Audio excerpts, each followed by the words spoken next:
लड़कियां जन्म लेती थी ना तो महाराज वास्तव में खुशी मनाई जाती थी।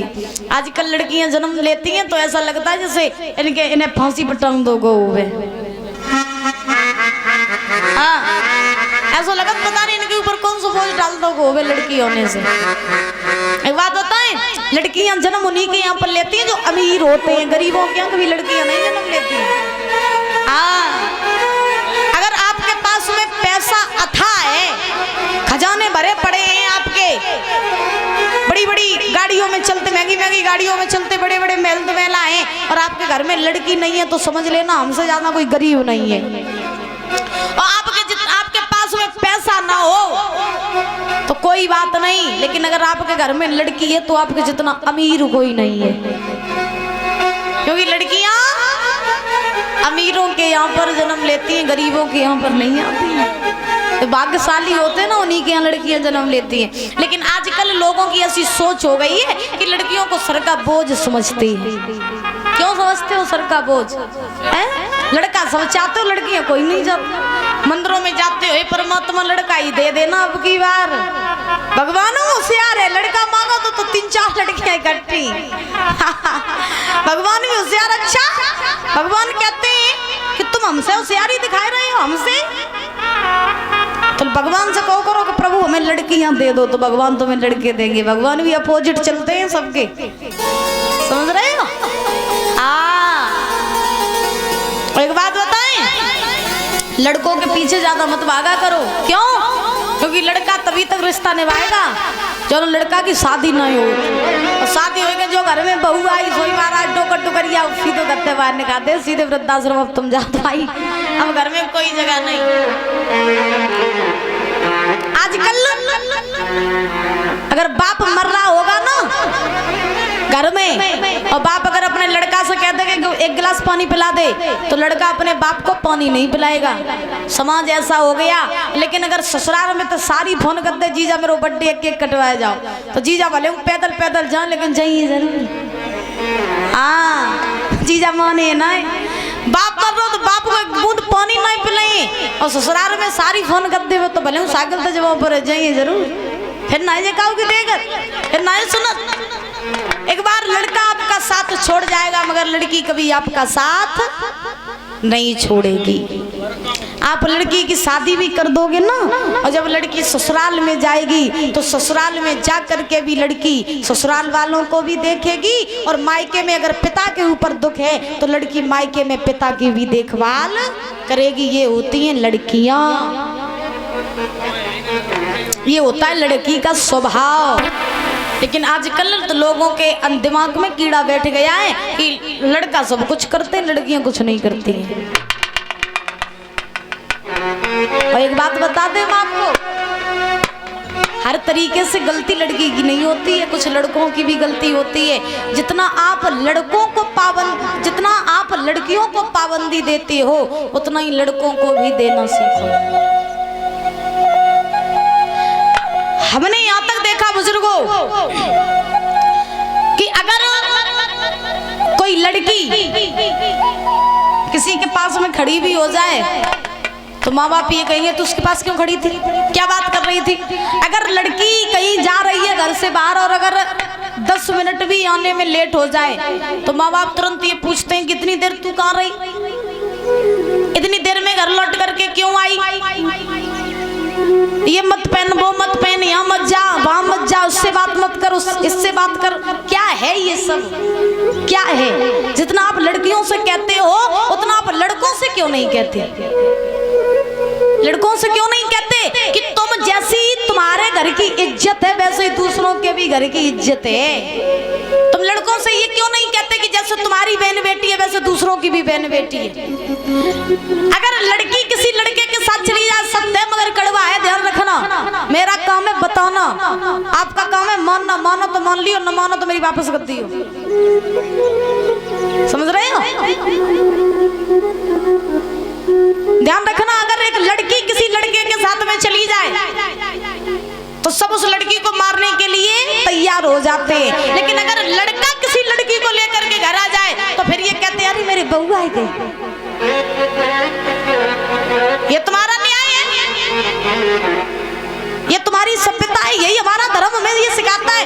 देखिए लड़का लड़की सब भगवान के बनाए हुए हैं, सब भगवान के पास से आते हैं, तो जितनी पाबंदी आप लड़कियों को देते उतनी लड़कों को भी देना सीखो। हम ये नहीं कहते कि लड़कों को घर में बैठा लो, नहीं, क्योंकि लड़का आजाद है, वो सब कुछ कर सकता है, लेकिन आप माता पिता होने के खातिर अपने लड़के को ये तो समझा सकते हो कि देख बेटा, जैसे अपनी बहन बेटी होती है वैसे ही दूसरों की होती है, जैसे तेरे घर की इज्जत है वैसे ही दूसरों के घर की इज्जत है। अगर तू किसी लड़की की तरफ देख तो सबसे पहले अपनी बहन की तरफ देख, कि अगर मैं किसी बहन की तरफ गलत दृष्टि से देखूंगा तो कोई मेरी बहन को भी गलत दृष्टि से देखे। ये अपने लड़कों को सिखाया करो, लेकिन नहीं, लड़कियां तो सब कुछ कर सकती, लड़कियां तो कुछ नहीं कर सकती। इतनी बात हर माँ बाप अगर अपने लड़के को सिखाने लगे ना, तो आजकल ये जो समाज बर्बाद हो रहा है, ये बर्बाद होने से बच जाए। ये बात मेरी गांठ बांध रहे ना, अगर भागवत सुनने आए हो तो बच्चों को सभ्यता दिया करो, बच्चों को सिखाया करो कि जैसे अपना परिवार होता है वैसे ही दूसरों का भी होता है। और लड़कियों से भी मेरी विनती है, सही बता तो लड़कियां ठीक है ना लड़के ठीक है? कोई नहीं ठीक है। लड़कियों की भी ये गलती है कि 2-4 दिन का प्रेम करती है और प्रेम के चक्कर में घर परिवार को लात मार करके चली जाती है। ये तुम्हारे संस्कार है, यही तुम्हारी संस्कृति है, यही तुम्हारा धर्म है कि 2-4 दिन का प्रेम हुआ, जिस माँ ने तुमको जन्म दिया उस माँ को छोड़ दिया, जिस बाप ने खून पसीने की कमाई करके तुम्हें पढ़ाया लिखाया बड़ा किया, तुम उस बाप की इज्जत पे लात मार के चली जाती हो। ध्यान रखना, जिंदगी में सब कुछ करना बहुत जरूरी है। प्रेम करो, हम नहीं कहते न करो, खूब करो, प्रेम करना बहुत जरूरी, लेकिन प्रेम ऐसा भी न करो, ऐसा भी प्रेम न करो जिस प्रेम के खातिर माँ बाप को छोड़ना पड़ जाए। बोली गोविंद भगवान की, क्योंकि माँ बाप से बड़ी संपत्ति दुनिया में कोई हो नहीं सकती है। जब एक लड़की घर की इज्जत पे लात मार के जाती है ना, तो पूरे कुल खानदान की मर्यादा को लेकर के चली जाती है, पूरे कुल खानदान की लाज लेकर के चली जाती है। एक लड़की जो होती है ना, वो बाप की पगड़ी होती है। ध्यान रखना, लड़की जो होती है ना, वो बाप के सर का ताज होती है, लेकिन आजकल की लड़कियां उसी पगड़ी को छाल के चली जाती हैं। ये हमारी संस्कृति, बताओ किस किस को समझाएं? हमारे जैसे पता नहीं कितने चिल्ला तो ये। अब सही बात है, एक बात और है, अबे आप लोग बैठे हो पंडाल में और तो वहीं तक मूड हलाए रहे जब तक कथा चल रही, और जो आरती वही, और जो घरे गए सोईली पोत के सब बराबर। फिर कल तक याद ना आएगा कि शास्त्री जी ने कहा गई थी, फिर सब भूल जाएंगे। हमें पता है। बोली वृंदावन बिहारी लाल की जय, जय श्री राधे श्याम। आज हिमांचल के घर में बड़ी खुशी मनाई गई कन्या होने पर। जब खुशी मनाई गई तो महाराज आज हिमांचल मैना जो है सभी बड़े महाराज खुश हैं। हिमांचल नगरी के जितने भी लोग हैं सब हिमांचल को बधाई देने के लिए आ रहे हैं।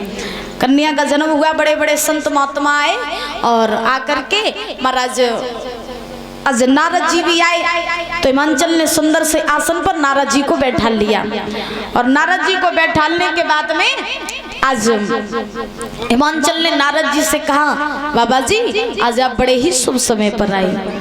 बोले क्यों?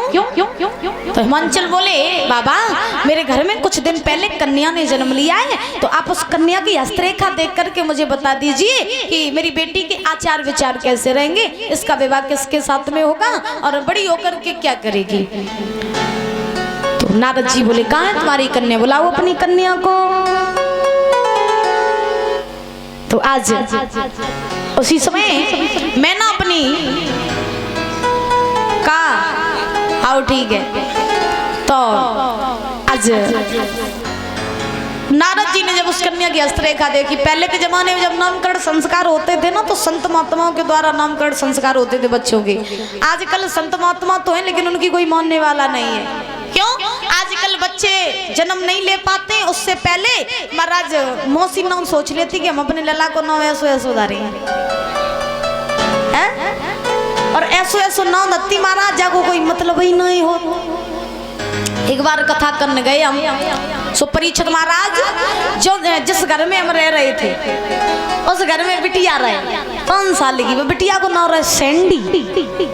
हाँ, सुबह महाराज पूरे घर में मेरे को नाम सैंडी सैंडी पर एकदम हमने बोला, हमने जब बता तो वो नाम का बोले सैंडी, हमने किन्ने धरो, बोले मौसी ने धरो। चलो हमें गोलू बोले दीदी नहीं, हाँ कि अबे बिटिया छोटी है सैंडी सैंडी कह रहे, चलो अच्छा लग रहा हो। बिटिया जब ससुरे जाइए फिर का जब सास सैंडलिया कह के बुलाइए। हाँ, तो कहा जाता है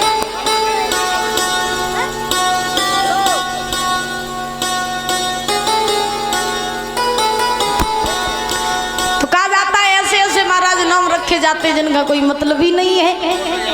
धीरे धीरे समय व्यतीत हुआ। नारद जी ने जब उस कन्या की हस्तरेखा देखी तो देख करके नारद जी ने खुले शब्दों में कह दिया, आज नारद जी बोले हिमाचल तुम्हें नहीं पता है ये तुम्हारी जो कन्या है ना ये कोई साधारण नहीं है। फिर तुम्हारे भाग खुल गए जो तुम्हारे घर में साक्षात लक्ष्मी आई है। तो नारद बोले गिरिराज भगत अरे ये कन्या नहीं भवानी है, ये कन्या नहीं भवानी है, खुद लाज शक्ति व्रज रानी है और तेरी भाभी